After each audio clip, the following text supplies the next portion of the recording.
lithi iBhayibheli indodana kaJuda ekwakufanele izalise uThamari lithi iBhayibheli yathi ngeke ngikwazi ukumzalisa ngokuba igama lami ngelaziyo.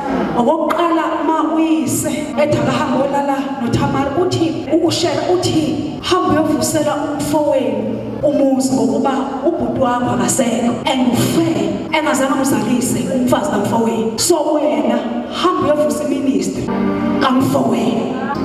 Ngikunika isidi kodwa isidi akuyona yakho. Nansi isidi kodwa it is not about you. It is about your brother.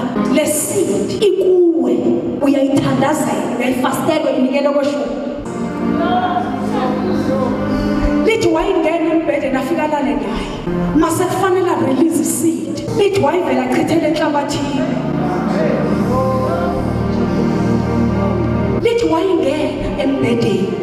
I'm sure not to the way to my izula ngamafastela athi umakoti nangu ke sebengena embhedeni nonyana mcishe igama likanyana namhlanje kuyavela. Lithi ayiperform yonke into ekufanele ukuthi uyayiperform kodwa makufanele release umntwana. Lithi wayichithela enhlabathini. Lithi enhlizweni yakhe wayazi angolifunde chapter 28. Lithi ngokuba wayazi ukuthi labo bantwana ke babizwe ngaye bazobizwa ngomfowabo.